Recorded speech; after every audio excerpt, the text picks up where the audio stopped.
En ce moment, la couleur terracotta, elle est partout. Et en effet, c'est une belle couleur qui permet justement de réchauffer l'ambiance dans une pièce, de proposer un lieu de vie cosy et qui a cependant aussi du caractère. La couleur terracotta, elle est aussi bien souvent accompagnée avec des formes arrondies en matière de déco qui sont aussi tendance en ce moment. Dans cette vidéo, je vous propose de voir deux exemples d'aménagement de salon avec les couleurs terracotta si tendance en ce moment pour voir comment cela permet de créer une ambiance à la fois de caractère et à la fois cosy. La couleur terracotta, elle est super tendance en ce moment. Alors, comment l'utiliser, comment l'intégrer à votre intérieur?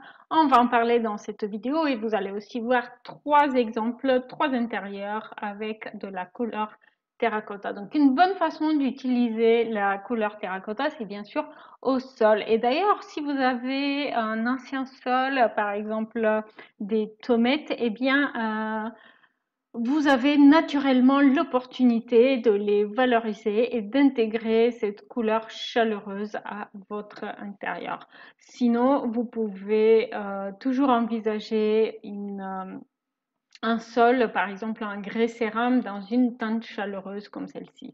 Mais le plus souvent, il faut noter, le plus souvent la couleur terracotta, elle va être utilisée sur les murs. Cela peut être avec un enduit intérieur coloré, effet chaud, effet béton.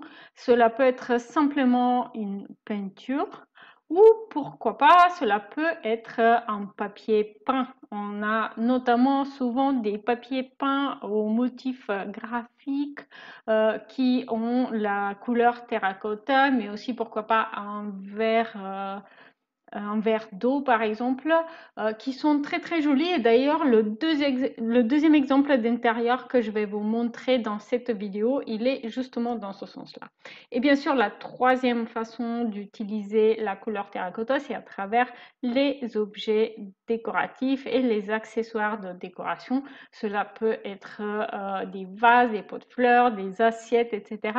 On en voit beaucoup, notamment avec des formes arrondies. Récemment, c'est devenu très très tendance. La nouvelle tendance en déco, c'est vraiment des couleurs assez saturées pastel, comme la terracotta, le vert d'eau, comme je vous ai dit, des gris un peu chauds, et des formes arrondies. Donc ici, vous avez un premier exemple où j'ai utilisé la couleur terracotta pour peindre une partie d'un mur.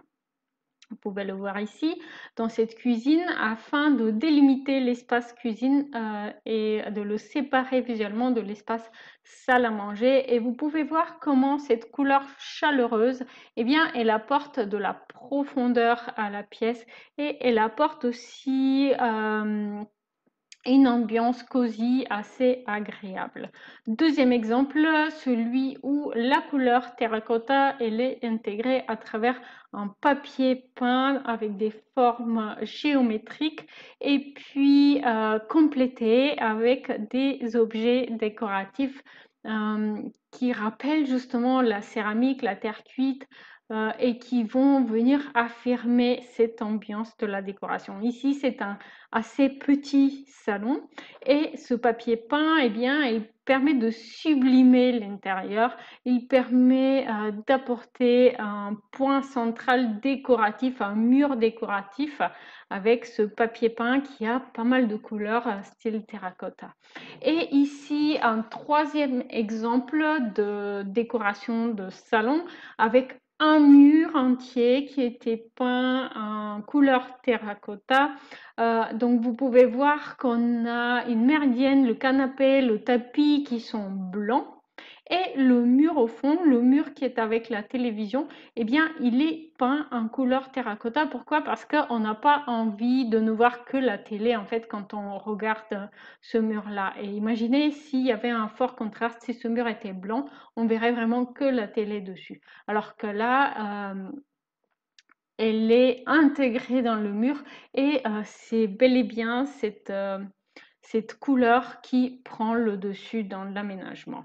Alors, pour aller plus loin, ce que je vous conseille de faire, parce que vous êtes souvent en train de me demander, oui, mais est-ce que je devrais peindre ce mur ou pas? Est-ce que je devrais choisir telle ou telle couleur? Est-ce que je vais pas regretter si je choisis un tel meuble?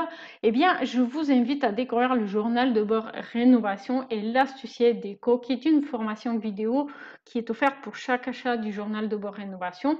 Une formation déco et aménagement d'intérieur qui, à la différence des vidéos que vous pouvez trouver sur YouTube, vous apprend une méthodologie pour mener à bien vos projets, analyser et faire des choix qui sont basés sur cette analyse et non pas sur des coups de cœur. Donc les deux sont très complémentaires parce que notamment dans le journal de bord, vous allez trouver des tableaux prédéfinis où je vous pose certaines questions. Et dans la formation associée déco, je vais vous montrer à travers des exemples concrets comment répondre à ces questions, notamment ceux qui sont plutôt dédié à l'aménagement d'intérieur. Mais dans le journal de bord Rénovation, vous allez avoir aussi d'autres questions qui sont plutôt dédiées à l'aspect gestion des travaux. Le lien sera bien sûr dans la description. Si vous avez aimé cette vidéo, vous allez adorer l'astucier déco. C'est une formation déco et aménagement d'intérieur pour tous qui est offerte pour tout achat du journal de bord Rénovation. Vous allez pouvoir trouver le lien dans la description de la vidéo. Merci pour ces quelques minutes que vous venez de passer avec moi et je vous dis à très vite en ligne. Salut!